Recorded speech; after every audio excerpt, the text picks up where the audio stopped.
মাগরিবের পর থেকে সূর্য উদয় পর্যন্ত মা আপনারা কেউ খালি মাথায় ঘরের বাইরে আসবেন না। যে সমস্ত বোনদের এখনো বিবাহ হয় নাই তাদের আরো গুরুত্বর সাথে বলে যাই, মাগরিব আযানের পর থেকে খবরদার খালি মাথায় আসবেন না।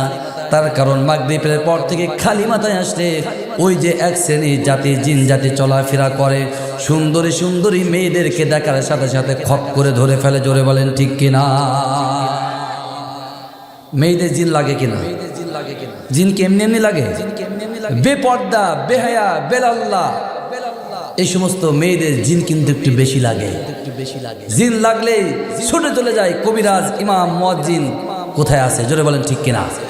আমার ভাইরা, এই জিন জাতির ভেতরে কিন্তু দিনের কাজ চলতো, দাঈ ইলাল্লাহর কাজ চলতো। আমার ভাইরা, আমাদের আমরা যারা আদম জাতি, আমাদের ভেতর দাঈ ইলাল্লাহ দিনের দাওয়াতি কাজ আছে না নাই? কথা বলেন আছে না নাই? এই যেমন এখান থেকে দিনের কাজ চলছে, বিভিন্নভাবে দিনের দাওয়াতি কাজ কিন্তু আমাদের আদম জাতির ভেতরে চলছে। জোরে বলেন ঠিক কিনা?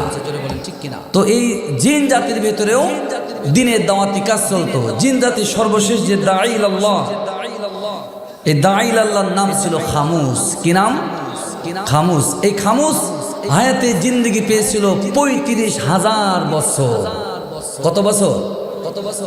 আমার ভাইরা, এই খামুস ৩৫,০০০ বছর হায়াতে জিন্দেগি পাওয়ার পরে আল্লাহকে বলল, আল্লাহ আমি তোমার পক্ষ থেকে দাঈ ইলাল্লাহ দিনের দাওয়াতি কাজ আমি আর করতে পারবো না।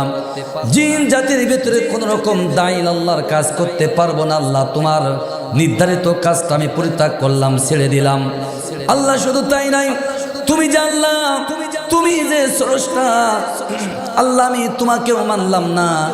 আল্লাহ তোমার বিধান ওয়াজ থেকে মানার আমার আর সময় নাই। আমার বন্ধুগণ, আল্লাহ রাব্বুল আলামিন এই খামুসকে বলল, খামুসে এত বড় স্পর্ধা তুই দেখালি, আমি চিরতরে তোকে ধ্বংস করে দিলাম।